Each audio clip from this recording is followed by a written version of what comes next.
Good morning. आज का हमारा टॉपिक है चैप्टर 3 में ही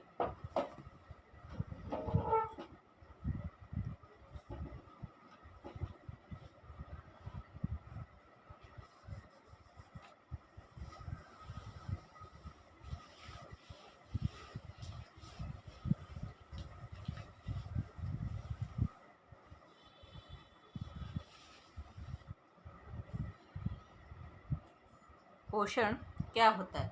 पोषण में उपस्थित विभिन्न भोजक तत्वों का शारीरिक क्रियाओं तथा शारीरिक आवश्यकताओं की पूर्ति के लिए उपयोग पोषण कहलाता है।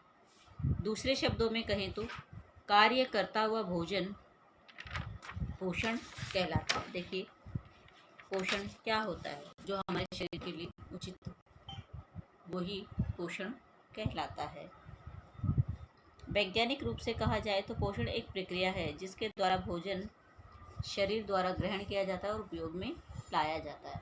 हम सब जानते हैं कि जो भोजन हम करते हैं वह हमारे शरीर का पोषण करता है तथा शरीर को स्वस्थ बनाए रखता है।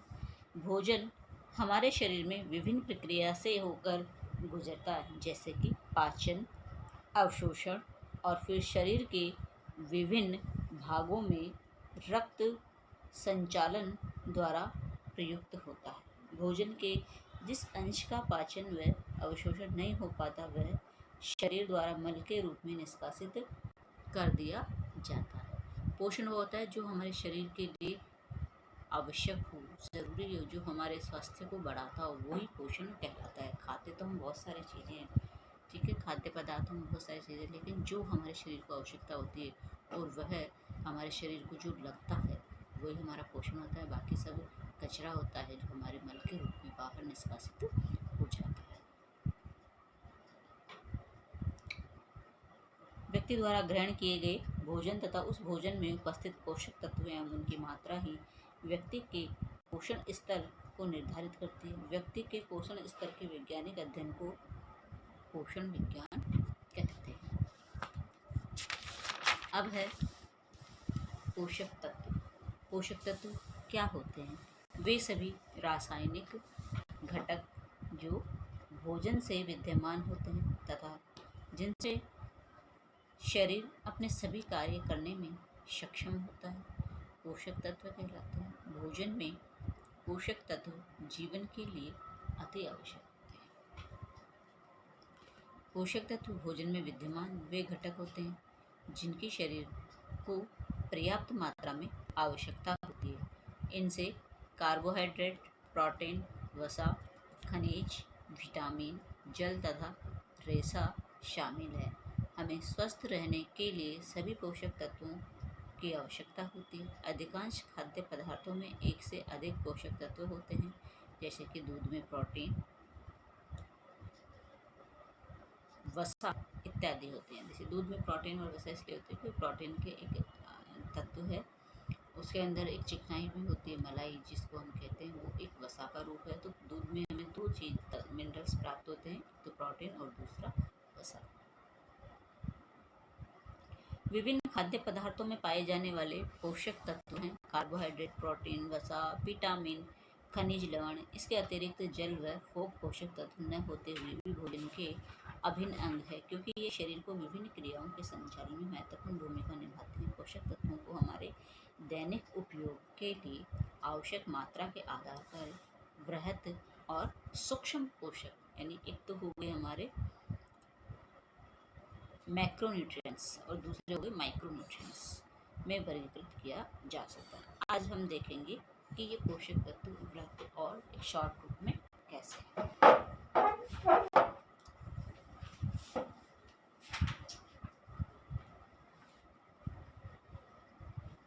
पोषक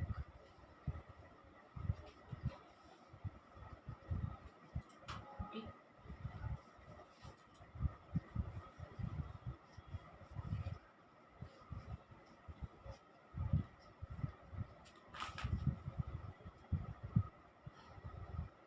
वृहत पोषक तत्व, वृहत पोषक सेकंड है सूक्ष्म पोषक तत्व।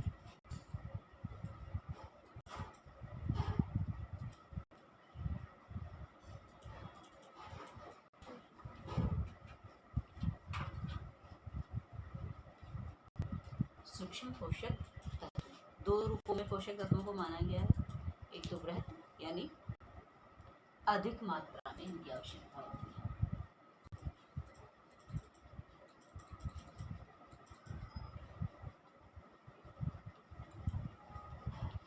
अधिक मात्रा में, सूक्ष्म यानी कम मात्रा में हमारे शरीर को इनकी आवश्यकता होती है। ओके, अब हम इसमें देखते हैं कि इसमें कौन से आते हैं और इसमें कौन से आते हैं। अब सबसे पहले हम जान लेते हैं अधिक मात्रा वाले। अधिक मात्रा में हमें सबसे ज़्यादा चाहिए होता है कार्बोहाइड्रेट।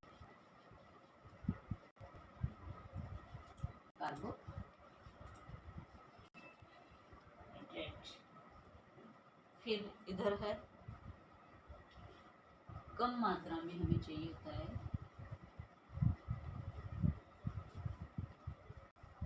खनिज, और बहुत अधिक मात्रा में हमें चाहिए होता है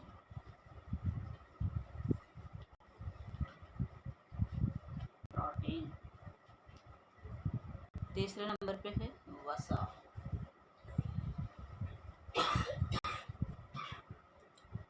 फिर है जल। जल का 70% भाग हमारे शरीर में होता है। फिर है रेशा।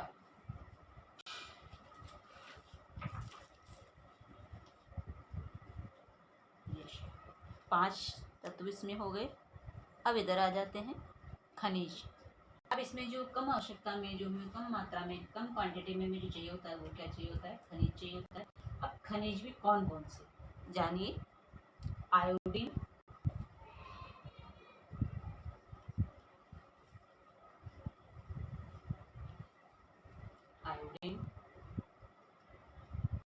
लोहा,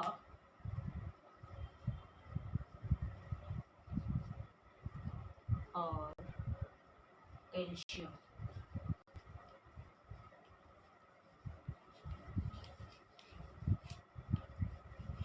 और सेकंड नंबर पे है खनिज के बाद विटामिन्स।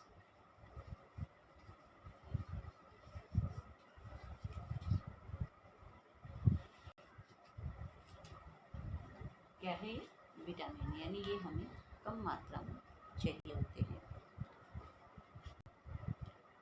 अब देखिए, अब सबसे पहले हमें जब ये बनाते हैं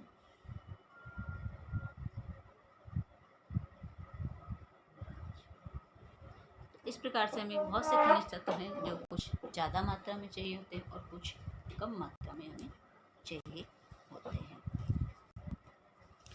उसके बाद ऐसे पोषक, देखिए मैक्रो या फिर कहें तो बृहद पोषक तत्व, ऐसे पोषक तत्व जो व्यक्ति के आहार का मुख्य भाग होते हैं अर्थात अधिक मात्रा में लिए जाते हैं, बृहद पोषक तत्व कहलाते हैं। इन पोषक तत्वों का मुख्य कार्य ऊर्जा प्रदान करना, शरीर की वृद्धि करना तथा तंतुओं की मरम्मत करना है। कार्बोहाइड्रेट, प्रोटीन, वसा तथा जल बृहद पोषक तत्वों के उदाहरण हैं। इन सब चीज़ों की हमारे शरीर को बहुत ज़्यादा मात्रा में आवश्यकता होती है। फिर है सूक्ष्म पोषक तत्व। फर्स्ट जो थे वो हमारे अधिक मात्रा वाले थे। अब हम जानेंगे जो कम मात्रा में हमें चाहिए होते हैं, खनिज है, आयोडीन है, लोहा है, कैल्शियम है, विटामिन है, ये हमारे शरीर को कम मात्रा में चाहिए होते हैं। सूक्ष्म पोषक तत्व वह पोषक तत्व होते हैं जिनकी आवश्यकता बहुत कम मात्रा में पड़ती है, परंतु यह शरीर के सामान्य रूप से काम करने के लिए अत्यंत आवश्यक होते हैं।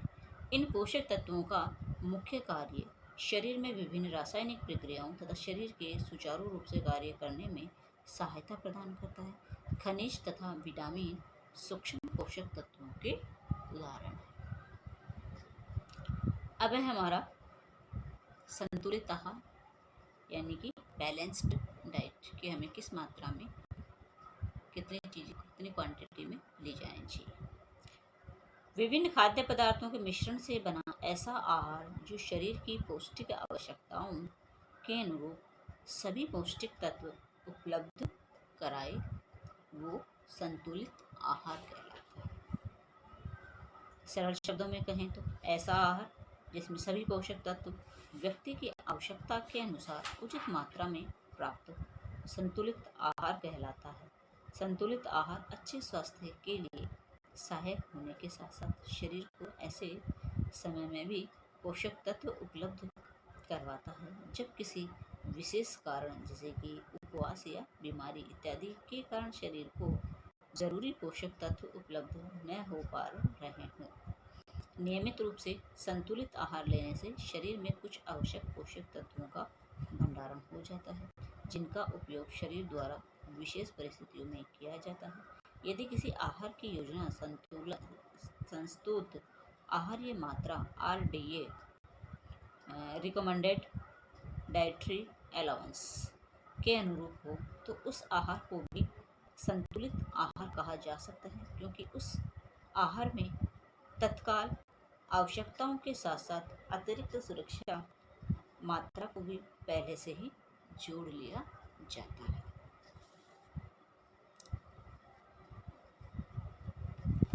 अब देखिए, हम इन संतुलित आहार को कई बिंदुओं के आधार पर समझने का प्रयास करेंगे। फर्स्ट, कि संतुलित आहार किसे कहा जाता है। नंबर 1,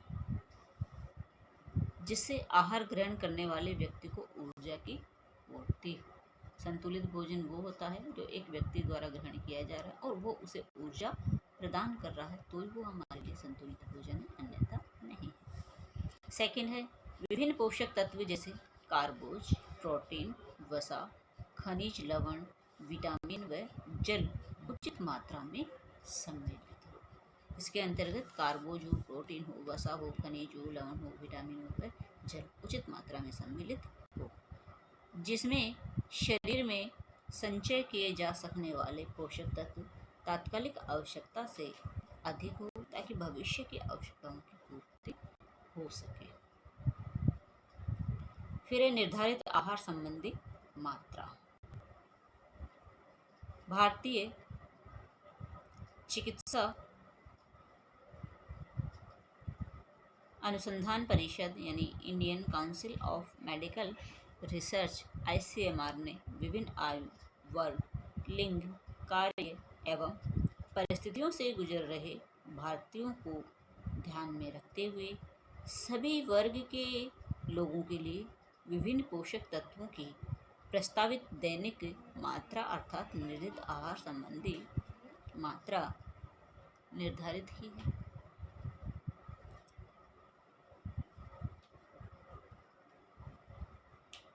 अब है न्यूनतम आवश्यकता और प्रस्तावित मात्रा।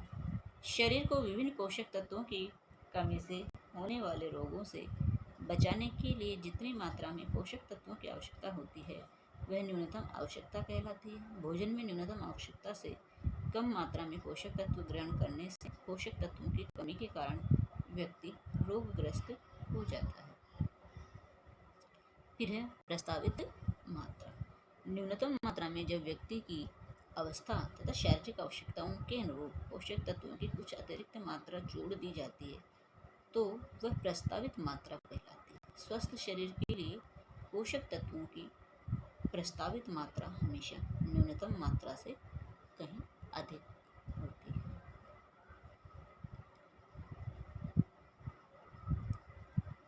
किसी व्यक्ति के लिए संतुलित आहार का निर्धारण करते समय निम्न बातों पर ध्यान दिया जाता है। फर्स्ट, इसमें विभिन्न प्रकार के खाद्य पदार्थ शामिल हों। इसमें सभी पोषक तत्व RDA के अनुसार हों। इसमें सही अनुपात में पोषक तत्व शामिल हों। फोर्थ है इसमें पोषक तत्व हेतु अतिरिक्त सुरक्षा मात्रा भी उपलब्ध हो। पांचवा पॉइंट है अच्छे स्वास्थ्य को बनाए और बचाए रखने में मदद हो। 6 है लंबाई के अनुपात में अपेक्षित शारीरिक वजन बनाए हों। और फिर है पोषण संबंधी आवश्यकताओं को प्रभावित करने वाले कारक। अब देखिए पोषण संबंधी जो हमारी आवश्यकताएं होती हैं उनको कौन कौन से ऐसे कारक हैं जो इन्हें प्रभावित करते हैं। ये जरूरी नहीं है कि आहार किसी एक व्यक्ति के लिए संतुलित हो व दूसरे व्यक्ति के लिए भी संतुलित हो, क्योंकि हर व्यक्ति की अलग अलग पोषण संबंधी आवश्यकताएं होती है। जैसे एक वयस्क पुरुष के लिए जो आहार संतुलित है वह एक 10 वर्षीय बालक के लिए संतुलित नहीं हो सकता है, क्योंकि दोनों की पोषण संबंधी आवश्यकताएं अलग अलग होती है। किसी व्यक्ति की पोषण संबंधी आवश्यकताएं विभिन्न कारकों पर निर्भर करती है। देखिए पोषण जो होता है वो हमारी आयु के आधार पर ही निर्धारित होता है, क्योंकि एक 10 साल का बालक और एक वयस्क व्यक्ति की आहार योजना से नहीं हो सकती, ना ही उनकी क्वांटिटी एक जैसी होती है, क्योंकि अपने अपने शरीर की अलग अलग आवश्यकताएं होती है आयु के अनुसार, लिंग के अनुसार। तो उसी प्रकार से हमें अपना भोजन या अपना पोषण लेना चाहिए। अब इन पोषण को जो कारक प्रभावित करते हैं कौन कौन से। फर्स्ट है आयु। विभिन्न पोषक तत्वों की आवश्यकता व्यक्ति की आयु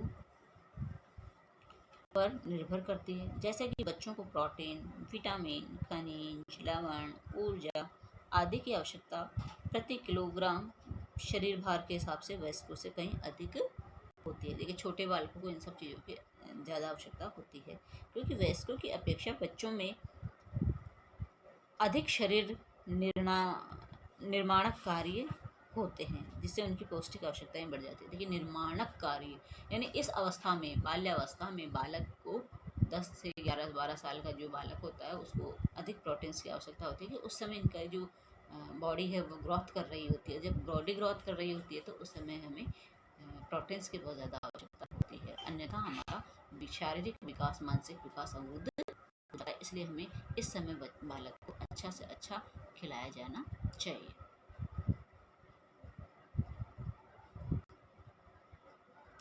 शारीरिक आकार।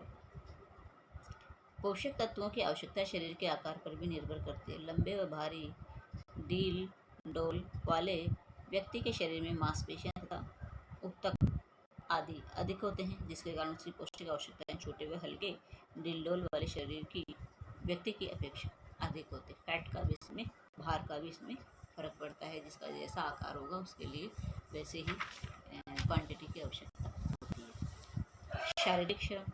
पोषक तत्वों की आवश्यकता व्यक्ति द्वारा किए जाने वाले शारीरिक श्रम के स्तर पर भी निर्भर करती है। शारीरिक श्रम में बढ़ोतरी के अनुरूप ऊर्जा के व्यय में भी बढ़ोतरी होती है। इसलिए एक मजदूर की पौष्टिक आवश्यकताएं, विशेषकर ऊर्जा की आवश्यकता, किसी ऑफिस में काम करने वाले व्यक्ति की अपेक्षा कहीं अधिक होती है, क्योंकि वो बहुत ज़्यादा मेहनत करता है। एक ऑफिस में बैठा हुआ व्यक्ति एक मानसिक रूप से मेहनत करता है, लेकिन जो एक मजदूर होता है वो एक शारीरिक रूप से अधिक मेहनत करता है, तो इसलिए उसके पोषण की अधिक आवश्यकता होती है। लिंग। किशोर एवं किशोरी की शारीरिक संरचना में जन्म से ही प्राकृतिक भिन्नता होती है। यह भिन्नता उनके आकार, भार, क्रियाशीलता आदि में स्पष्ट रूप में देखी जा सकती है। फिर है हमारी जलवायु। पोषक तत्वों की आवश्यकता पर जलवायु का भी प्रभाव पड़ता है। प्राय गर्म प्रदेशों में ठंडे प्रदेशों की अपेक्षा कम पोषक तत्वों की आवश्यकता होती है। यहाँ कारण है कि गर्मियों में हम सर्दियों की अपेक्षा कम खाते हैं। स्वास्थ्य। शरीर में पौष्टिक तत्वों की मांग स्वास्थ्य पर भी निर्भर करती है। बीमारी की स्थिति में शरीर की क्रियाशीलता कम हो जाती है, परंतु कुछ बीमारियों में कई विशेष पोषक तत्वों की मांग बढ़ जाती है, तो कुछ पोषक तत्वों की मांग घट जाती है। विशिष्ट शारीरिक अवस्था। कई विशेष शारीरिक अवस्थाएं जैसे कि गर्भावस्था, स्तनपान अवधि के दौरान, दुर्घटना के बाद, शल्य क्रिया के बाद शरीर की पौष्टिक आवश्यकताएं सामान्य अवस्था की अपेक्षा थोड़ी बढ़ जाती है। इस समय हमें पोषक तत्व अधिक से अधिक मात्रा में लिए जाने चाहिए, ताकि जो भी विकार है वो शीघ्रता से दूर किया जा सके। तो इस प्रकार से आज हमने इस वीडियो में पोषण के बारे में जाना, पोषक तत्वों के बारे में जाना, पोषक तत्व के बाद जो हमारा संतुलित आहार जो होता है, संतुलित आहार क्या होता है उसके बारे में हमने जाना, और संतुलित आहार को प्रभावित करने वाले या एक आयु को प्रभावित करने वाले